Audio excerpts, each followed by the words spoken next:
ከ5000 በላይ ግለሰቦች በወጣቱ ዳኢ ሁሴን አህመድ ሁሱ የማህበራዊ ሚዲያ የሃይማኖት የንጽጽር መድረክ ወደ እስልምና መንገድ መቀላቀላቸው ተገልጿል። የአፋር ክልል እስልምና ጉዳዮች ከፍተኛ ምክር ቤት ወጣቱን ዳኢ ለዲኑ ያበረከተውን አስተዋጽኦ የምስጋናና የምስክር ወረቀትም አበርክቶለታል።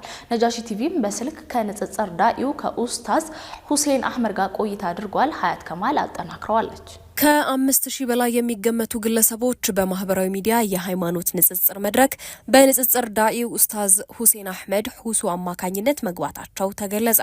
ኡስታዝ ሁሴን አህመድ በማህበራዊ ሚዲያ መጠሪያው ሁሱ በመባል የሚታወቅ ሲሆን ለዲኑ እያበረከተ ላለው አስተዋጽኦ የአፋር ክልል እስልምና ጉዳዮች ከፍተኛ ምክር ቤት ይህን በጎ ምግባሩን ለማበረታታት የምስክር ወረቀት ማበርከቱን ነጃሺ ቲቪ ለማወቅ ችሏል። ስለሆነም ወንድም ሁሴን አህመድ የተሰማውን ስሜት እንዲገልጽ ከነጃሺ ቲቪ በቀረበለት ጥያቄ መሰረት በስልክ መስመራችን ተገኝቶ የተሰማውን ደስታና ለአፋር ክልል እስልምና ጉዳዮች ከፍተኛ ምክር ቤት የምስጋና መልእክቱን አስተላልፏል። የተሰማኝ ስሜት በጣም ደስ የሚል ነበር። ለዲናቸው ምን ያክል ክብር እንዳላቸው አሳይተውኛል። የአፋር ክልል ሰዎች አላህ ጀዛቸውን ይክፈላቸው። ነገ መልቂያ ማድረግ ከዚህ በላይ ከአላህ ፊት የእርሱም የምስክር ቃሉን እንፈልጋለን ያለው ትልቁ ተስፋዬ ነገ መልቂያማ ከነቢያቶች ጋር አብሮ አላህ ሱብሓነሁ ወተዓላ አስነስቶ አንተም ነቢያቶችን ያዘዝኳቸውን አድርገሃል። ዛሬ ላይ በምድር ላይ አላህ ሱብሓነሁ ወተዓላ ተቀባይነት ስለሰጠኝ ምስጋና ይገባው እና የአፋር ክልል ሰዎችን ሙሉ ላመሰግን እወዳለሁ። የመጅሊሱን አካሎችም እንዲሁ ከእነርሱ ዘንድ የምስጋና የክብር ቃል ስለመጣልን አላህ ጀዛቸውን ይክፈላቸው። ሁላችንንም ለዲኑ የምንሰራ ያድርገን። ይህን የንጽጽር መድረክ በሶሻል ሚዲያ ማካሄድ ከጀመረ 5 ዓመታት የተቆጠሩ ቢሆንም ባለፉት 2 ዓመታት ግን እጅጉን በርካታ ሰዎች ወደ እስልምና መንገድ እንደተቀላቀሉ ገልጿል። ሶሻል ሚዲያ ከጀመርኩኝ ቲክቶክ ላይ 5 ዓመት ምናምን አካባቢ የሆነ ነው። ከዚያን ጊዜ ጀምሬ እንዲህ የንጽጽር ስራዎችን እሰራለሁ። አልሐምዱሊላህ እስካሁን ድረስ ከ5000 የማያንሱ ሰዎች እስልምናን ተቀብለዋል። በተለይ በዚህ ባለፉት አመታቶች በአንድ አመት 2 አመት ውስጥ በጣም በርካታ ሰዎች ተቀብለዋል። ለአላህ ምስጋና ይገባው። ቀጣይነቱ ከዛሬ ከነበረው በላይ በአላህ ፍቃድ ጠንክረን የምንቀጥል ይሆናል። ይህ ነገር የምናቋርጠው ምናልባት ስንሞት ጊዜ ብቻ ነው። አላህ ሱብሓነሁ ወተዓላ በቁርአን ላይ የሱረት አልሂጅር መጨረሻ አንቀጽ ላይ ወአቡድ ረበከ ሐታ የእቲየከል የቂን ይላል። ሞት እስኪመጣብህ ድረስ ጌታህን አላህን ተገዛ ይላል። ዳዕዋ ዒባዳ ነው፣ ለአላህ ሱብሓነሁ ወተዓላ የምናደርገው ነው። ስለዚህ ይህ ነገር የህይወታችን እስትንፋስ በስጋችን ውስጥ እስካለች ድረስ የማናቋርጠው ትልቁ የአምልኮ ስርዓት ነው። በዚህ ላይ በጣም ደስተኛ ነኝ። አላህ ለዚህ ነገር ስራችን ስለመረጠኝ። እዚህ ዓለም ላይ ትልቁ ስኬት ነቢያቶች የኖሩበትን ነቢያቶች የጀመሩትን መንገድ ማስቀጠል ነው። በቀጣዩ ዓለም ትልቁ ስኬት ግዴታ ከአላህ ዘንድ በዚህ ስራችን ምስጋናን ከእርሱ ዘንድ ማግኘት ነው። ከእርሱ ዘንድ ጸጋውን ውዴታውን መጎናጸፍ ነው።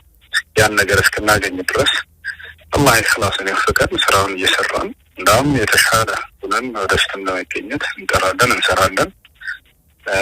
ይህን የምለው በአንዳንድ በንጽጽር ስራዎች በሚሰራበት ጊዜ ብዙ ጊዜ ያዘጓቸዋል አካውንቶችን። ምንም ማለት አይደለም፣ ግን አላህ እነሱን ጥሩን መንገድ ያሳያቸው ያብራላቸው ከማለት ውጭ ያው መጥፎ ነገር እንዳደረጉ አድርጌ ማላስበው። ምናልባት አንድ ቀጥሮ መንገድ ሲገለጽላቸው ጊዜ በዚያ ላይ የእነሱን ሄዳ መንገድን ማግኘታቸው ለእኔ ትልቁ ጸጋዬ ነው፣ ትልቁ ለእኔ ትርፌ ነው። የእነሱ በእኔ ላይ የሚያደርሱት ነገር ከምንም ነገር አልቆጥረውም። አላህ ጥሩን መንገድ ያብራላቸው ብቻ ነው ብለው ወደ እስልምና የመጥራት እንዲሁም አንዲትም የምናውቃትን ሐዲስ ማስተላለፍ የሁሉም ኡማ ኃላፊነት ቢሆንም በንጽጽር መድረክ ወደ እስልምና በሶሻል ሚዲያ የመጥራት ስራ ለሚመጡ አዳዲስ ሰዎች ጥንቃቄ የተሞላበት አካሄድ እንደሚያስፈልግና ቀድሞ በርካታ ሃይማኖታዊ እውቀቶች ላይ ራስን ማደርጀት እንደሚያስፈልግ በአጽንኦት ገልጿል። ይህ ዳዕወቱና ኢላ ዲን አልአንቢያ ወልሙርሰሊን ወሁወል ኢስላም ይህ ነገር የሁላችንም ኃላፊነትና ነው። እንግዲህ ከዚህ በኋላ አላህ አዲስ ነብይን አያስነሳም። እኛን የነብያትን ኃላፊነትና ጫንቃችን ላይ ጥሎብናል። ሰለላሁ ዐለይሂ ወሰለም ትውልዶች የተለየንበት ነገር ከሌሎች ትውልዶች ዱዓቶች ነን። ከአላህ መንገድ የበለጠራል። ኩንቱም ኸይረ ኡመቲን ኡኽሪጀት ሊናስ ተእምሩነ ቢልማዕሩፍ ወተንሀውነ ዐኒል ሙንከር ወቱሚኑነ ቢላህ ይላል። በመልካም የምታዙ ናችሁ፣ ከመጥፎ የምትከለክሉ ናችሁ፣ በእኔ በአላህ የምታምኑ ናችሁ እያለ ገልጾናል።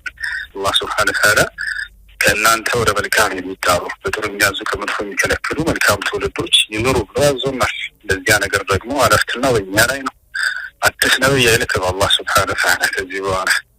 ስለዚህ ይህን የነቢያትን ኃላፊነትና ነቢያቶች ይህን ድል ለማስተላለፍ ብዙ ለፍተዋል፣ ደክመዋል፣ አጥንታቸው ተሰብሯል፣ ደማቸው ፈስሷል፣ ከሀገራቸው ተሳደዋል፣ ህይወታቸውን እስከ ማጣትም ደርሰዋል። ለዚህ ሁሉ መስዋዕት ከከፈሉ እኛ ደግሞ እነሱን የጀመሩትን መንገድ ማስቀጠል ኃላፊነትና የነብዩ ሰለላሁ ዐለይሂ ወሰለም ትውልድ ላይ አለብን፣ ግዴታችን ነው።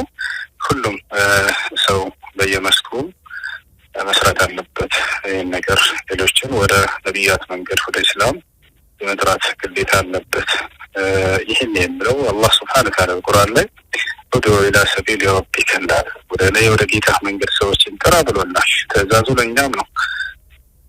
ቁል ሀዚሂ ሰቢሊ አድዑ ኢለላህ ዐላ በሲረቲን አነ ወመን ኢተበዐኒ፣ እኔና እኔን የተከተሉ ሰዎች በእውቀት ላይ ተመስርተን ወደዚች መንገድ እንጣራለን፣ ይህች ነች መንገድ የበላቸው ሙሐመድ ይላል ዐለይሂ ሰላቱ ወሰላም። ነብዩ ሰለላሁ ዐለይሂ ወሰለም ሐዲስ ላይ በለጉ ዐኒ ወለው አያ ብለዋል። ከእኔ የሰማችሁትን ለሌሎች አድርሱ አንዲት አንቀጽ ብትሆንም እንኳን ብለዋል። በዚያ በአላህ ሱብሓነሁ ወተዓላ ባዘዘብን ነብዩ ሰለላሁ ዐለይሂ ወሰለም ባዘዙብን ነቢያቶች ሁሉ ሲሰሩት የነበረውን ስራ ሁሉም ሰው ይሄን ስራ እንዲሰራ ነገ ከአላህ ዘንድ የሚገኘው እንደ በጣም ላቅ ያለ ነው። እሱንም ሊያስቡት ይገባል እና ሌሎችም እዚህ ስራ ላይ ያሉ ካሉ እንዲበረታቱ አዛለሁም እመክራለሁም። ሌሎች ደግሞ መሳተፍ የሚፈልጉ ሰዎች ካሉ መጀመሪያ እውቀትን በመሸመት፣ ምክንያቱም ይህ ቦታ በጣም አደገኛ ቦታ ነው። ሹብሃቶች ከተለያዩ የእምነት ባለቤቶች የሚጣሉበት ቦታ ነው። ያንን በደንብ አድርጎ ሰውየው የእውቀትን ሰይፍ ታጥቆ ቀድሞ ለዚያ ቦታ ብቁ መሆን ራሱን ባገኙ ጊዜ እዚህ መድረክ ላይ ገብቶ ይህ ስራ እንዲሰሩ እመክራለሁ። በመጨረሻም ዳኢ ሁሴን አህመድ ባስተላለፈው መልእክት ላይ በአፋር ክልል እስልምና ጉዳዮች ከፍተኛ ምክር ቤት የተጀመረው ይህን በጎ ስራ የሚሰሩ ሰዎችን የማበረታታት ተግባር ተጠናክሮ ቢቀጥል በርካቶች ለዲን ያላቸውን እውቀት የሰፋ ለማድረግ እንዲጥሩና ወደ ንጽጽር መድረክ እየተቀላቀሉ ለሌሎች የሂዳያ ሰበብ ለመሆን እንዲሰሩም ጭምር የማንቂያ ደውል እንደሚሆን በነጃሺ ቲቪ በኩል መልእክቱን አስተላልፈዋል።